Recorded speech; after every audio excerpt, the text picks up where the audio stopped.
معزز ناظرین کرام، آج ہم آپ کی خدمت میں حاضر ہوئے ہیں ایک انتہائی حساس اور اہم ایشو کے اوپر۔ آپ جانتے ہیں کہ ان دنوں میں ایک جو سانحہ ہوا ہے بلوچستان کے اندر، ایک خاتون اور ایک مرد کا جو قتل ہوا ماورائے عدالت، اس کے اوپر بہت سارے احباب جو ہیں وہ اپنی اپنی گفتگو کر رہے ہیں، اور ہمارے احباب نے بھی ہم سے رابطہ کیا۔ ہمارے بلوچستان کے ذمہ دار ہیں علامہ نجیب اللہ ظاہری صاحب نے بھی فرمایا کہ آپ بھی اس پر کوئی بات کریں، تو ہم نے ضروری سمجھا کہ اس بارے میں کچھ حقائق بیان کیے جائیں اور کچھ چیزیں جو ہیں ان کو سامنے رکھا جائے۔ اس کی وجہ یہ ہے کہ ہم دیکھ رہے ہیں، ایک تو یہ ظلم ہے کہ جو قانون کی بالادستی ہونی چاہیے، اور ماورائے عدالت جو قتل کیا گیا ہے، ہم اس کی جتنی مذمت کریں وہ کم ہے، کیونکہ نہ تو اس کی قانونی اجازت دیتا ہے، نہ اسلام اس کی اجازت دیتا ہے۔ لیکن ایک طبقہ وہ ہے کہ جو لبرل طبقہ ہے کہ وہ اس کو غلط رنگ دے رہا ہے اور جھوٹی افواہیں پھیلا رہا ہے اور جھوٹ کا سہارا لے رہا ہے، تو اس کی بھی ہم مذمت کرتے ہیں کہ جب تک اصل حقائق کو جانا نہ جائے تو اس کے اوپر بات نہیں کرنی چاہیے، کیونکہ اللہ تبارک و تعالیٰ کا قرآن مجید میں بھی ارشاد گرامی ہے، فرمایا کہ اے ایمان والو ان جاءکم فاسق بنبأ فتبینوا، کہ جب بھی کوئی فاسق خبر لے کر آئے تو پہلے اس کی تحقیق کر لیا کرو۔ خبر یہ ہے کہ جو شروع میں ہم نے خبر سنی کہ ایک لڑکی جو اپنی مرضی کی پسند کی شادی کرنا چاہتی تھی تو اس کو اس طرح غیرت کے نام پر قتل کیا گیا، حالانکہ یہ بالکل حقائق نہیں ہیں۔ جو اطلاعات بعد میں آئی ہیں اور جو تحقیق کے بعد جو رپورٹ سامنے آئی ہے کہ وہ لڑکی شادی شدہ تھی، اس کے 3-4 بچے تھے، اور جو آدمی تھا اس کے جو لڑکا جو ساتھ ناجائز تعلقات اس نے رکھے ہوئے تھے وہ بھی شادی شدہ تھا اور اس کے بھی 3-4 بچے تھے۔ یہ بات اپنی جگہ پر ہے کہ جو بھی انہوں نے ان سے گناہ ہوا تو کسی جرگے کو یا کسی بھی بندے کو ماورائے عدالت اس کی اجازت نہیں دی جا سکتی ہے کہ کسی کو قتل کر دیا جائے اس کے جرم کے اوپر۔ یہاں پر میں ایک واقعہ آپ کے سامنے رکھتا ہوں۔ ایک تو یہ بڑا افسوسناک سانحہ اس لیے بھی ہے کہ ایک خاتون ہے اور اس کو کتنے 10-12 لوگ ہیں جو اس کو گولیوں کے ساتھ جس طرح بے دردی سے قتل کر رہے ہیں، تو کیا یہ جرم جو ہے جس طرح بیٹیوں کے ساتھ غیرت کے نام پر ہم دیکھتے ہیں، کبھی جو ہے جو ونی اور دنی پتہ نہیں کیا کس نام پر بیٹیوں کو جو ہے قتل کر دیا جاتا ہے، تو یہ بہت ایک ظلم ہے جس کی اسلام بھی اجازت نہیں دیتا ہے اور قانون بھی اجازت نہیں دیتا ہے۔ لیکن ایک لمحہ یہ بھی ہے، قابل فکر بات یہ بھی ہے کہ ہم نے دیکھنا یہ بھی ہے کہ عدالت کے جو احکامات ہیں وہاں پر کتنے لوگوں کو انصاف ملتا ہے، اور یہ ماورائے عدالت ایسے واقعات کیوں پیش آتے ہیں۔ ضرورت اس چیز کی ہے کہ ہم یہاں پر ہمارے ملک میں قانون کی بالادستی نہیں ہے۔ اس کی زندہ مثال آپ کے سامنے ہے کہ ہم ایک طرف یہ جو ایک جرگے نے فیصلہ کیا اور ایک جو ہے لڑکی کو، ایک لڑکے کو جو گولیوں کے ساتھ چھلنی کر دیا گیا اور ان کو مار دیا گیا، تو اس کی یہاں پر ہم مذمت بیان کر رہے ہیں۔ لیکن ہمارا ہی طبقہ، وہ جو ہماری CCD جو ڈاکوؤں کو قتل کر رہی ہے اور جس طریقے سے ان کو ماورائے عدالت قتل کیا جا رہا ہے، اس کی جو بڑی حوصلہ افزائی کی جا رہی ہے، بڑا اچھا عمل ہو رہا ہے، تو میں یہ پوچھتا ہوں کیا یہ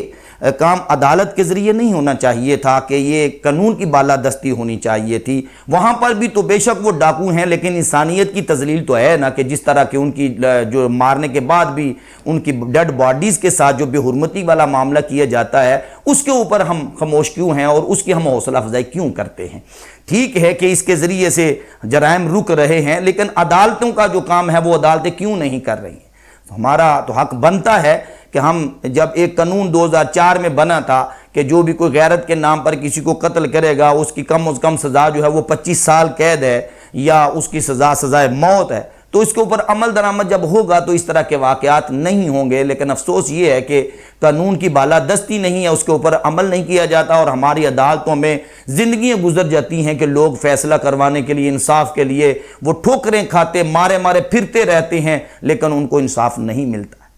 ہمارے جو حکمران بالا ہیں ان کو اس چیز کی طرف بھی توجہ کرنی ہے۔ رہی بات یہ کہ ہمارا اسلام اس کے بارے میں بڑی واضح طور پر جو میں نے آیت سورہ مائدہ کی پڑھی ہے، اس میں اللہ تبارک و تعالیٰ نے ارشاد فرمایا ہے کہ جو بھی کوئی ناحق کسی کو قتل کرتا ہے تو ایک انسان کا قتل پوری انسانیت کا قتل ہے۔ دین اسلام اس کی مذمت کرتا ہے کہ جو بھی کسی کو غیرت کے نام پر اگر قتل کرتا ہے تو یہ بہت بڑا جرم ہے، اور کوئی بھی انسان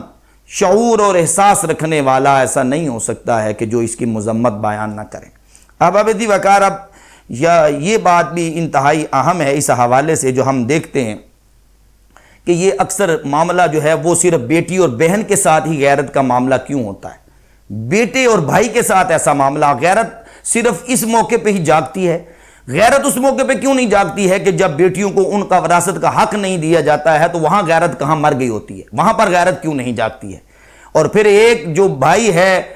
وہ جو ایک آدمی ہے، جو مرد ہے، اس کے اوپر گناہ جب کرتا ہے تو غیرت کیوں نہیں جاگتی ہے؟ حالانکہ میں نے ایک حقائق پڑھی ہے بنی اسرائیل کی، حضرت سیدنا عیسیٰ علیہ السلام کے زمانے میں ایک عورت سے جرم ہو گیا۔ اب اس کو جب سزا دینے کے لیے سنسار کیے جانا تھا، تو لوگ اس کو سنسار کرنے کے لیے جب نکلے تو حضرت عیسیٰ علیہ السلام نے فرمایا کہ اس کو وہ بندہ پتھر مارے گا کہ جس نے یہ گناہ خود نہیں کیا۔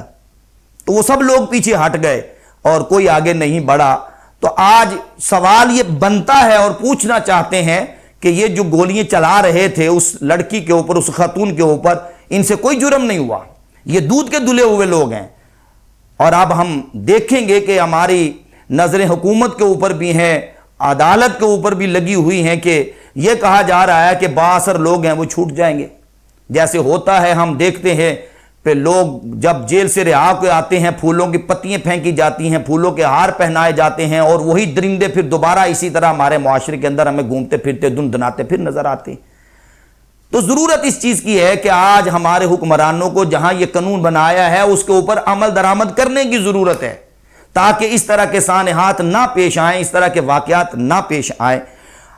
ہم اس کی پرزور مذمت کرتے ہیں۔ یہ جو بلوچستان کے اندر غیرت کے نام پر جو ایک لڑکی اور لڑکے کو قتل کیا گیا، جتنی اس کی مذمت کی جائے کم ہے، اور ہم حکمران بالا سے بھی یہ مطالبہ کرتے ہیں کہ ان کو عبرت کا نشان بنایا جائے، تاکہ ایسے سانحات جو ہیں وہ پیش نہ آئیں اور اس طرح کے واقعات جو ہیں وہ پیش نہ آئیں۔ اللہ تبارک و تعالی ہمیں صحیح اسلامی تعلیمات کو سمجھنے کی اور اس پر عمل کرنے کی توفیق نصیب فرمائے۔